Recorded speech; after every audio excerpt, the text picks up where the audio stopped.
Support comes from the Missouri Forest Products Association, providing more than 41,000 jobs in the production of wood pallets, railroad ties, white oak barrels, hardwood floors, and more. Details at choosewood.com.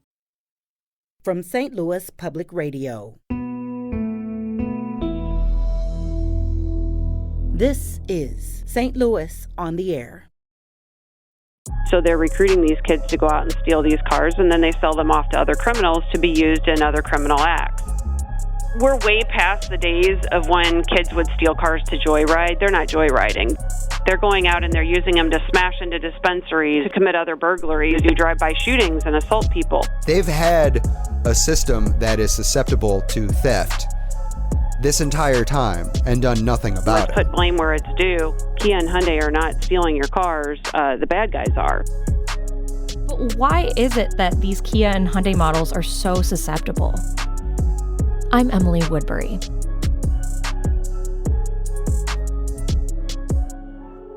Videos on how to break into and steal Kia and Hyundai models have gone viral, and that's leading to a big increase in car thefts in St. Louis. The so-called Kia Boys have been trending across the country and in St. Louis, where they've learned how to steal Kia and Hyundai models by busting steering wheel columns and turning the ignition with a USB cable. St. Louis Mayor Tashara Jones has threatened to sue Kia and Hyundai for their negligence to include anti-car theft technology that's common in most brands. Meanwhile, the thefts have left law enforcement officers reeling and motorists in a lurch. Like Nate Jones, an illustrator and graphic designer living in St. Louis's Tower Grove East neighborhood. He received a late-night text on August 24th. And they follow up with this message about finding stuff on the side of the road and then saying it looked like a car was being rummaged through. And to that, I was just like, oh no. And I get up, I'm just drawing at the time. I walk out, I go through the hallway. I have this dawning realization that, my car's just not going to be there when I open the door. And then, sure enough, I open the door, and the only thing where my car was at is a little bit of broken glass on the curb. The theft of Nate's 2011 Hyundai Sonata left him with questions and added bills. He wonders why Hyundai didn't act to fix the vulnerability sooner. They've had a system that is susceptible to theft this entire time and done nothing about it. That's on the companies. That's not on the thieves. Just because someone found that you've manufactured something that is that easy to take, it seems like a complete failure at the actual production design. Janie Lee, a single mom of 3 daughters who lives in Midtown, had her Kia stolen 6 weeks ago. It was later found 4 blocks away in an alley. Her insurance covered $900 for rental car usage and Uber rides, but that money went fast, and now Janie's spending her own money on transportation. She said she's already exhausted her savings. She's moving in with her family to save for a new car. Right now, it's put me in the inconvenience would be putting me in a process of having to move because the majority of my savings went towards a lot of the Ubers and trying to figure out another route of getting another car possibly because I don't even want this car. I don't know. It's a lot. Mentally, emotionally, I'm drained. So what does law enforcement know about these thefts? With us now is Sergeant Tracy Panis. She's a public information officer with St. Louis County's Police Department. Sergeant Panis, welcome to St. Louis on the Air. Hi, Emily. Thanks for having me today. So what does current data tell us about, one, how much this trend has affected motorists in St. Louis County, but also just how much thefts are up compared to previous years?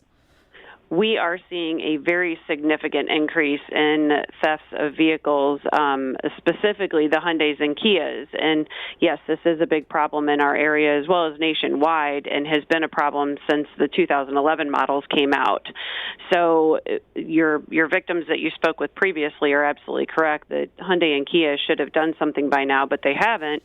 One thing that victims can do, or owners, I should say, of Kias and Hyundais can do is if they purchase the club, which is relatively inexpensive.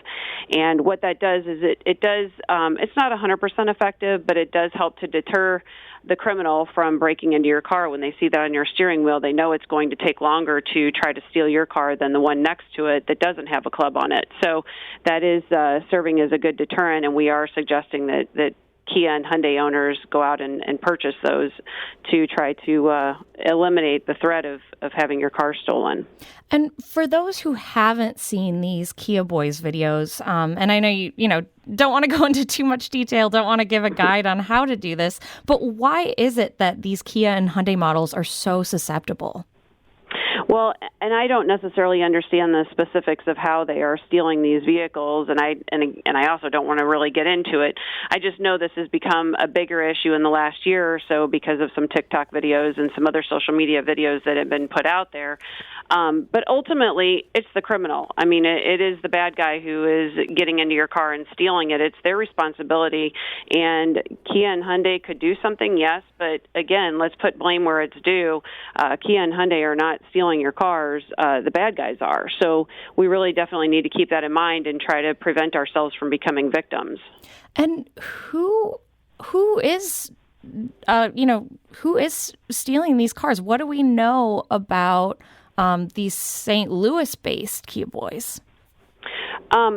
I hate to call them all Kia Boyz because, again, we have several different groups out there who are doing this. A lot of them are juveniles. We're faced with a lot of juvenile crime in our area, from breaking into cars to stealing cars, and we're seeing a lot of groups of juveniles out doing this as young as 13, 14 years old, out in the middle of the night, 13, 14-year-olds not being supervised, and they're out breaking into cars, stealing cars, and that's really our biggest problem right now. We are seeing some adults doing it as well, but primarily it's a lot of juveniles. And do you get the sense that they're acting alone, or are they being directed to do this, possibly by, adults? There's a possibility that, yes, they are being recruited by adults. Adults understand that these kids are not going to face very severe consequences, not as severe as adults are, so they're recruiting these kids to go out and steal these cars, and then they sell them off to other criminals to be used in other criminal acts. So something as simple as and we're also seeing a lot of people who are still leaving key fobs and keys in their cars and getting their cars stolen. So we're seeing a lot of these cars being stolen and utilized in other crimes. So something as innocent as you forgetting and leaving your gun under your seat of your car and your keys in your car, that car and that gun could be used in a homicide. So we really have to be very responsible gun and car owners to make sure that again, we are not victims, and in turn, we're not making someone else a victim. And are the perpetrators using these cars, as you alluded to a second ago, to commit other crimes? Yes, are they being? Yes. Okay. We're way past the days of when kids would steal cars to joyride. They're not joyriding. They're going out and they're using them to smash into dispensaries. They're using them to break into to commit other burglaries. They're using them to do drive-by shootings and assault people. They're using them for other crimes. They're not just stealing them because they need to go from point A to point B, or they just want to screw around and drive your car. Have any arrests been made in St. Louis County? We have made some arrests, yes. Again, we're primarily seeing a lot of juveniles committing these crimes. So, unfortunately, the laws are not as strict for juveniles. And also within the past year, we have seen an influx because 18-year-olds are now considered juveniles, wherein in the past, 18 and up was considered an adult. So now the 18-year-olds are being thrown into the juvenile system, and again, they're not seeing as severe consequences because of the way the laws are written. So we're having a pretty big issue with the juvenile crime. What kind of resources has the county police department put towards investigating these thefts? A lot. We have put a lot of resources towards this. We are doing a lot of special enforcement. We're trying to get out as much prevention material as we can through social media, through interviews such as these. So we're really trying to get our community to be more alert to these things, to call us when they see something suspicious in their neighborhood. If they see kids running around that don't belong in your neighborhood, call us. There's nothing too crazy or too minor to call us for in these situations. And we really want to stress to people, too, that these groups are armed. They are armed with guns, and they're not afraid to use them, so we don't want people to confront them. If you look outside and you see someone breaking into your car or stealing your car, call 911. Please don't confront them, because we have had people shot in St. Louis County, city, the whole region, by these thieves breaking into your cars and stealing cars. Mm. Now, I know Nate Jones, who we heard at the beginning, he really wanted us to get the word out that, at first he heard that it was only 2015 Hyundai Sonatas that were being broken into in this way. But his was 2011, and you mentioned that, 2011 and up, those owners should really invest in clubs. But I'm wondering, what else can motorists do to protect their property? Are clubs effective enough to deter theft? They are. And I believe that from the standpoint that, again, the criminals are out looking for an opportunity to steal your car quickly. If they see a club, they know that's going to delay them and increase the chances of them getting caught, but whether it's by somebody looking out their window or whether it's by a police car driving by. So they want to do it quickly. So the club does serve as a very good deterrent. And where can people find clubs? Is the St. Louis County Police Department doing any sort of, giveaway sales of clubs in the next few weeks? Unfortunately, we are not able to do that, but they can get them at various auto parts stores and places like that. I noticed that you can purchase them online for anywhere from $30 to $60, depending upon what type you want. So you can definitely find them, and they're relatively inexpensive, especially when you weigh in the cost of being without your vehicle and dealing with insurance. And if you're not insured for having your car stolen, then you're in for even more expenses. So it's definitely worth it. Anything else you would like people across the St. Louis region to consider as we continue looking into this story of vehicle thefts? I just want to thank everyone for calling us when they do see something, because, again, the county, the community, they are our eyes and ears. We can't be everywhere at once, and as soon as we leave your neighborhood, you have to be conscious if there's bad guys watching. They're aware that we just left the neighborhood, and now they think that's an opportunity to break into cars or do whatever they're going to do. So we need the community to be watchful, and we need them to be willing to call us, and we thank them every time they do call us and alert us to this, because it increases our chances of catching these guys and getting them off the streets.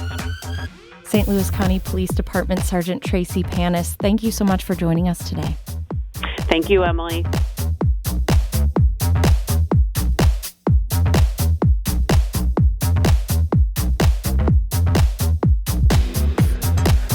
This episode was produced by Maya Norfleet and Danny Wysentowski. Audio engineering and podcast design by Aaron Dorr. Production assistance from Avery Rogers. Our executive producer is Alex Hoyer. St. Louis on the Air is a production of St. Louis Public Radio. Understanding starts here. Our podcast proudly supports St. Louis artists by using music from Life Creative Group. Do you find yourself regularly listening to episodes of St. Louis on the Air? Suggest us to a friend you think might enjoy our conversations, and leave us a review and rating on Apple Podcasts on the App Store. It's the simplest way to help people discover our show. Thank you. St. Louis Public Radio is a member-supported service of the University of Missouri St. Louis.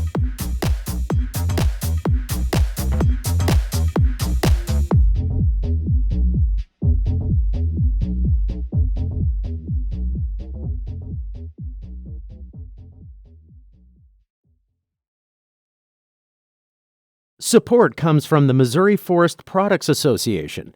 Missouri produces wood pallets, railroad ties, white oak barrels, hardwood floors, and more. Details on the variety of products made in the state are at choosewood.com.